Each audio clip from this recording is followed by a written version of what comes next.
Hi, I'm Kylie, just another Army vet. Welcome to another reaction video. So today's video comes from a channel called Weird History. This is little known facts about the Finnish soldiers of World War II. Now, when Finland was at war with the USSR during World War II, they called it the Winter War, and I'm pretty sure that's what this video is about. But I've not seen it, so I'm not sure. Anyway, I'm a little under the weather, so please bear with me. Let's get to it. Thinking about World War II, it's really easy to focus solely on the fighting in the Atlantic or Pacific theaters. But there were other theaters of war that were just as harsh, and the Finnish warriors of the Winter War prove it. So, today we're going to take a look at some incredible little-known facts about the Finnish soldiers of World War II. But before we get started, be sure to subscribe to the Weird History channel. After that, leave a comment and let us know what other wars you would like to hear about. Okay. Time to finish what we started. Woof. Sorry, Finland. In the early days of World War II, the Soviet Union, eager to scoop up more territory, invaded Finland with about 1 million soldiers. Hey, when opportunity knocks, you'd better answer. Sometimes that knock is a world war. They bombarded the Finnish people with artillery to weaken their defenses, who, thanks to their small number of outdated batteries, had no chance of returning fire in any meaningful way. The Soviets also entered the country with several armored divisions, and more than enough ammunition to eradicate the population of the country many times over. Yet despite this overwhelming material advantage, by the time the war was over, the Soviets couldn't retreat from Finland fast enough.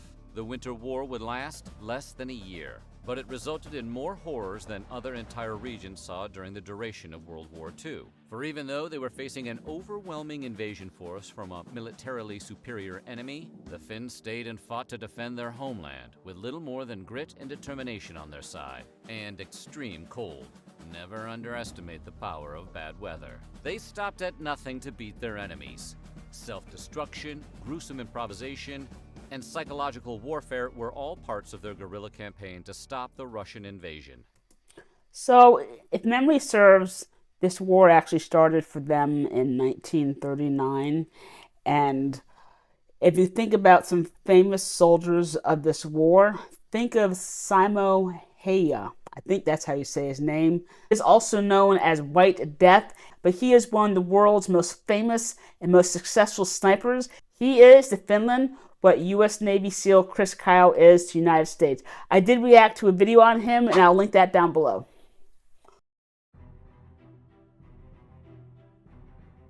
The Russians invaded Finland with a ton of tanks at the ready, while the Finns had almost no armored units at their disposal. In terms of the board game Risk, they were stuck in Scandinavia with no cards and a handful of infantry units. But if you thought the Finns were going to let that stop them, well, you're right, at least as far as their tanks were concerned. The Finns did manage to field a few of their tanks for an early morning attack, but the tanks were not equipped with radios. This made any kind of battlefield coordination nearly impossible. Furthermore, some of those tanks had to fall back due to technical problems, and some ended up getting stuck on terrain, like RoboCop's ED-209 trying to navigate a staircase. Still, this did not stop the tenacious Finns from launching an attack on the Russians, but heavy losses forced them to withdraw after just a few hours. Their inferior numbers, lack of hardware, and inexperienced crews meant their armored division stood no chance against the Russians. So what do you do when your enemy's tanks are too good? You make it so they can't use them. The Finns knew that mobility was the key to winning the Winter War. And while the Finns kept to the harder, snowier regions of the countryside,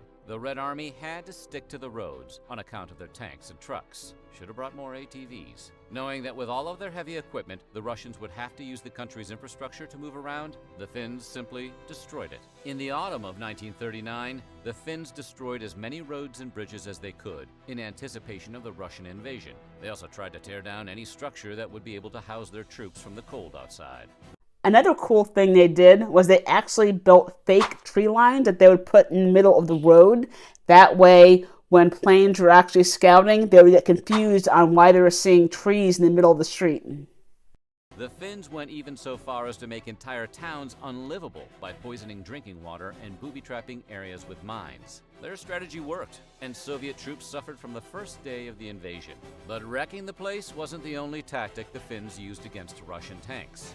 The general idea of the Molotov cocktail had been around since the Spanish Civil War, and while it does kind of sound like something they served at the 2014 Winter Olympics, it's actually an improvised explosive device made by filling a glass bottle with a flammable liquid, like gasoline or alcohol, and a source of ignition, like a kerosene-soaked cloth. The Finns perfected the recipe for this IED and gave it its popular nickname. So, why is it called a Molotov cocktail? Well, during the early days of the Winter War, Stalin's Minister of Foreign Affairs, Vyacheslav Molotov, insisted that Soviet planes were actually dropping supplies, rather than bombs, on Finland. Well, bombs are technically supplies, depending on how they're delivered. The Finns started ironically calling Soviet bombs Molotov's picnic baskets, and eventually started referring to their own IEDs as Molotov cocktails. Contrary to popular belief, Molotov cocktails weren't used against infantry. Their primary use was to take out Soviet tanks. Finnish cocktails added tar to the flammable liquid, which produced heavy smoke. The explosives would shatter against the tanks, sending smoke into the interior and making it impossible for the drivers or gunners to breathe. Ooh. Made up of outdated planes, the Finnish Air Force was small and weak compared to the Soviets, and had little hope of taking the Russians head-on. So, they didn't. Instead, they used similar tactics as in their guerrilla ground campaign.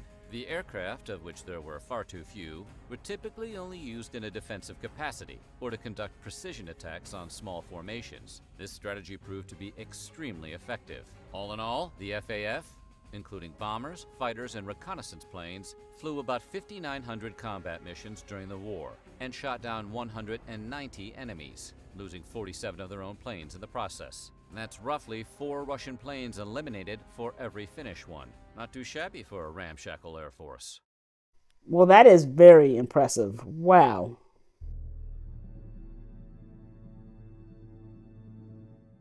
The Finns used anything and everything at their disposal to win the war with the Soviets. Usually in conflicts such as these, there was a gentleman's agreement between both sides that would allow them to retrieve and bury their dead during periods of ceasefire. But if the Finns were going to have a chance to beat the Soviets, they were going to have to break the rules. They were waging a guerrilla campaign, and that meant striking fear into the hearts of their enemies. So the Finns would take the frozen bodies of fallen Russians and prop them up for their comrades to find, like skeletons in a haunted funhouse. This had a devastating impact on enemy morale. Not only were the Russians horrified to find the frozen corpses of their comrades, but it also made it clear that the Finns would do whatever it took to win.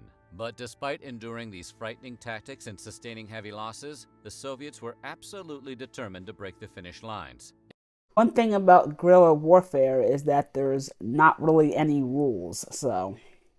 And they threw everything they had at achieving that objective. Take, for example, the large infantry invasion launched by the Russians near the Taipale River. The Soviets pulled out all the stops to get the job done. But Finnish ski troopers used their mobility and expert knowledge of the terrain to set up automatic weapon emplacements. Yeah, ski troopers. An idea that is both extremely practical and completely badass. You get to shred the enemy and some powder. As the Soviets advanced, the Finns mowed them down in droves for days. Casualties were so high, the Russians were forced to use the frozen bodies of their fallen comrades as cover from the machine guns. Both sides really got a lot of use out of those corpsicles. Corpsicles? While the Russians had larger numbers and superior technology, they were also a lumbering force that was slow to move. The Finns took advantage of their superior mobility and adopted a hit-and-run mentality. Practically speaking, this meant that the Finns would draw large pockets of the Soviet army after them, then break apart and surround them. Kind of like the raptors in Jurassic Park. After the Finns surrounded the invaders, it was just a question of wearing them down with long-range fire from all directions. Between this tactic and the extreme cold, more on that in a bit, the Russians found themselves mired in a war of attrition they simply couldn't win. Speaking of attrition, the Finns used many snipers during the Winter War, but no one in their army, or the entire history of warfare, matched the overwhelming efficiency of Simo Häyhä. You remember him, right? We mispronounced his name for an entire episode on Weird History. I remember that. Got a lot of comments. White Death. Do a better job this time. A farmer and a hunter, he had won awards for his marksmanship and was called into military service during the invasion. Adorned in white camouflage and using his iron-sighted Mosin Nagant M91, Häyhä became the deadliest sniper the world has ever known. So scopes were actually around back then, but he did not like to use scopes at all. He preferred the iron sight because one, the scope can actually reflect back onto the enemy and reveal your position, and plus, without a scope, you can actually get down lower. He found sniper perches within view of important roads. Since the Soviets couldn't travel through the thick snow, he would then wait for targets to appear, sometimes even staying in place for days on end. In fact, his patience saved his life several times, including a time he was engaged in a day-long sniper fight with a Soviet marksman. By the end of the war, he had racked up over 500 confirmed kills. His ruthlessness earned him the nickname the White Death, a nickname he notably shares with the shark from Jaws. Despite the fact that they vastly outnumbered the Finns, the smaller country's guerrilla tactics eventually overwhelmed the Soviets, and after a while, the superior troop numbers of the Russians meant nothing. In total, the Finns lost about 26,000 soldiers between the fighting and the harsh elements, with another 44,000 wounded. The Soviet casualties, on the other hand, are a bit harder to pin down. In 1940, the official count, according to the Soviets, was about 49,000 KIA and 158,000 sick and wounded. In 1997, Russian military historian